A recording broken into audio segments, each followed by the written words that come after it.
she do? She was a little bit overexcited. She didn't sleep very well.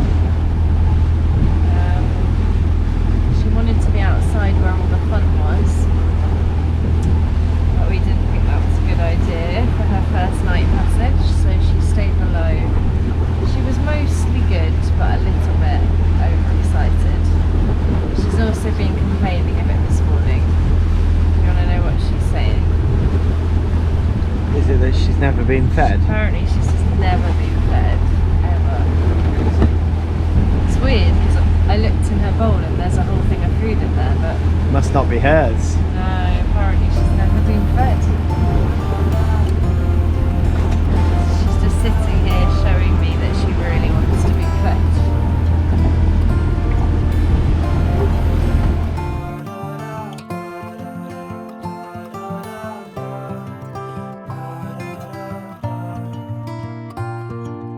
I find that I'm always having to make amends for shortcomings, trying to make my way, knocking on every door in this maze.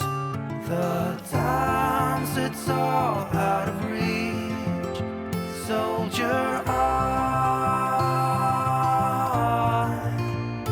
When it's harder to learn than to teach, soldier on.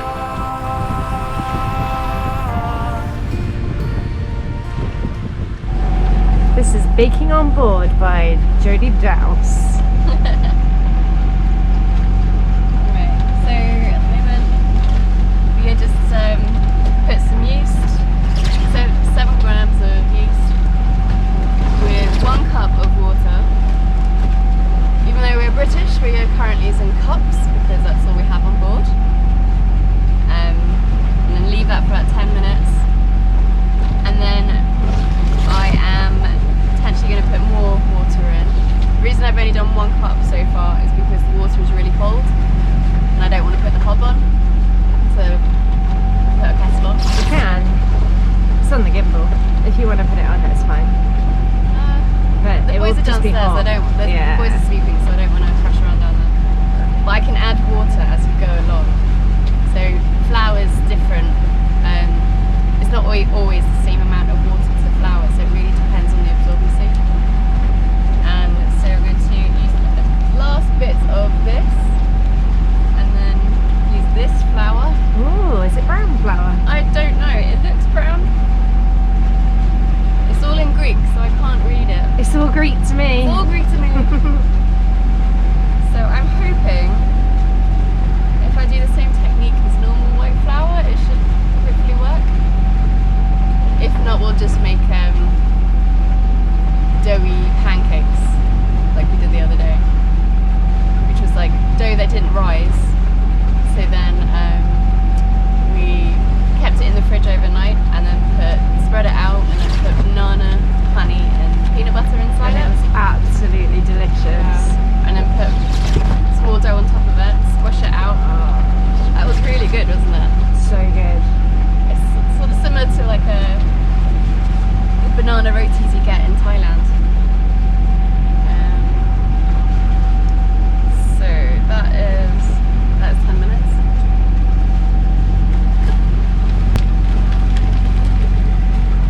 So you can see here it's gone all frothy. It shows the yeast is activated.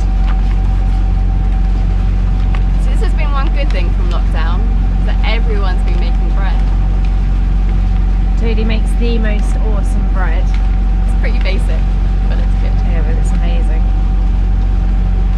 I wish I could make sourdough, but I haven't got the patience to keep the starter. So we get flour all over Emily's lovely chairs. Now we make sure not to lose rubbish in the sea.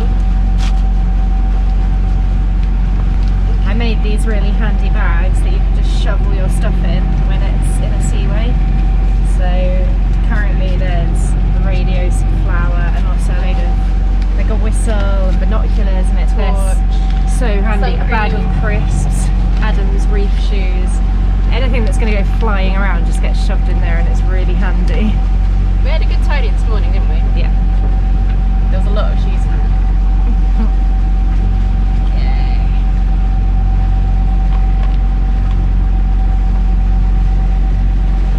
Hopefully the wind won't pick us up. Is this the most beautiful place you've ever made bread? Yes. Yes, it honestly is. Okay. So how much flour is that? That's about 2 cups. Yeah, it's about 2 cups. So normally I do it the other way around. Add the water, the yeasty water to the flour. But Oh no, it's going to be ruined. I'm trying to use, because we're doing it up here, so As few and we're containers limited as to the amount possible. of crockery and pots and stuff that we have.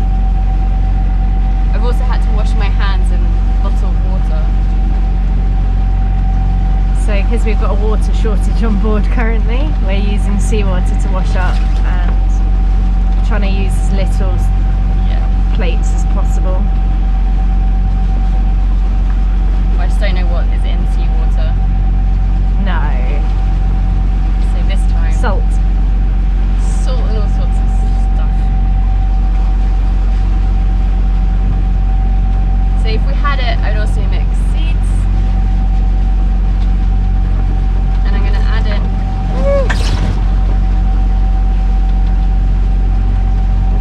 It's relatively calm, but we just get the odd wave, making it interesting. yeah. Add in some salt. We've got 3 knots of wind, so we can't sail, but we've got the Genoa out, and it's actually giving us a lot of speed, even though it looks like this. So we're just bearing with it for the minute. It's just flapping around, but actually when we put it away, we lost like a knot of speed, so it is doing quite a lot still.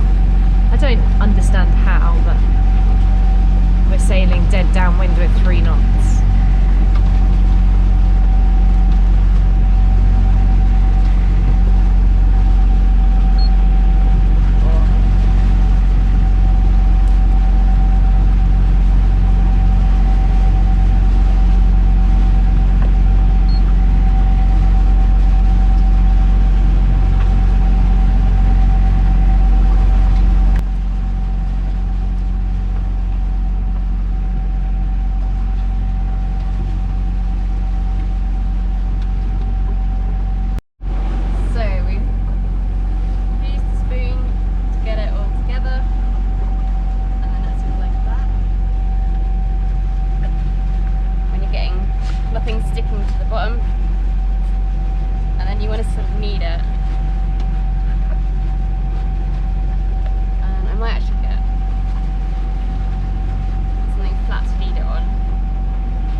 That's the Greek authorities Shouting at the Turks. shouting at the Turks. They're in the wrong waters. Not at us, luckily. So then you want to knead it. Where did you learn this kneading technique, Jodie? Morocco. We did a cooking class in this lovely little Moroccan homestead.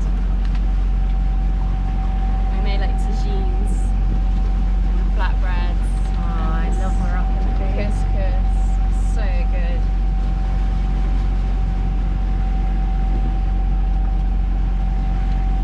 The brown flour is very different to white. I think it's much denser, isn't it? Yeah. Hopefully it'll come out alright. Apparently this is to stretch out the balloon or something.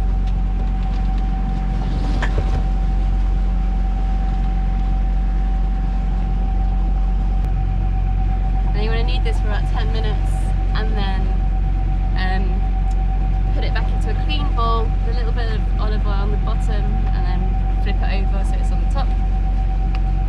Cover with cling film or a damp kitchen towel, but we can't do that here. So cling film, and then leave it for an hour to hour and a half, and It should have risen beautifully. yeah, it should have doubled in size. And then you want to punch it, get all your frustration out on it, and then you can either shape it into the tin that you're going to bake it in, or into buns or rolls or wraps or cobs or whatever you want to call them. Leave them for another hour to hour and a half, and then you cook it for about half an hour. And you want to turn it upside, you take it out of the oven, take it out of the pan, and then you want to tap the bottom of the bread, and if it sounds hollow, it's cooked, and it should be yummy. That's what we're aiming for. Eat with lots of butter. Or in our case, tin tomatoes. So we have lots of that.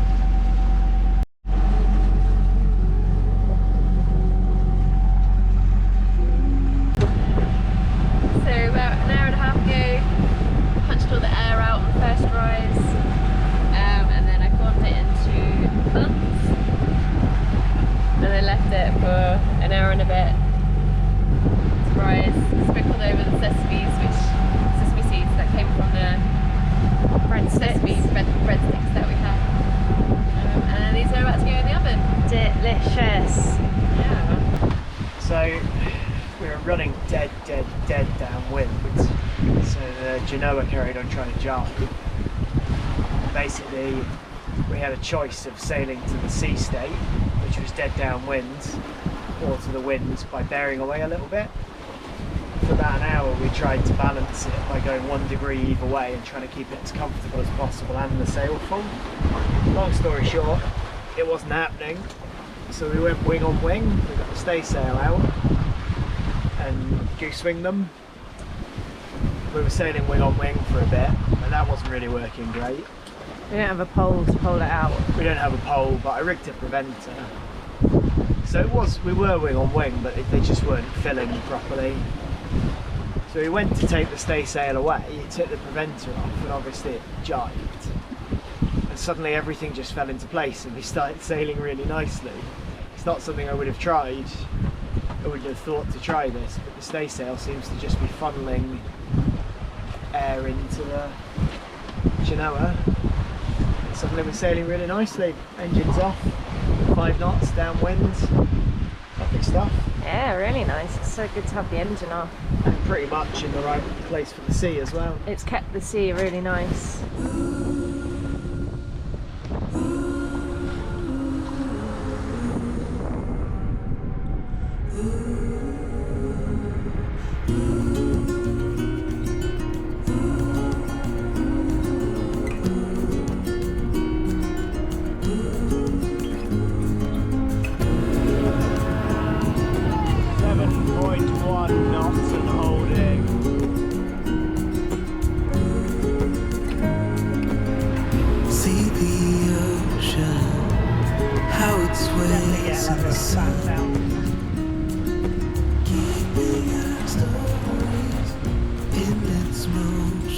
That thingy dingus. We made it to Rhodes! Woo. So we sailed through the night. It was a really nice sail. I say it was a nice sail, it was a nice motor really. No, we motor sailed all the way. Motor sailed, yeah. Sailed we a lot had of the it. engine on. And this morning we have not had the engine on at all, we've just been sailing, we've had some awesome wind. Quite big seas, maybe 2 metre seas. And yeah, we're going downwind so it's nice and comfy. Even tiny cats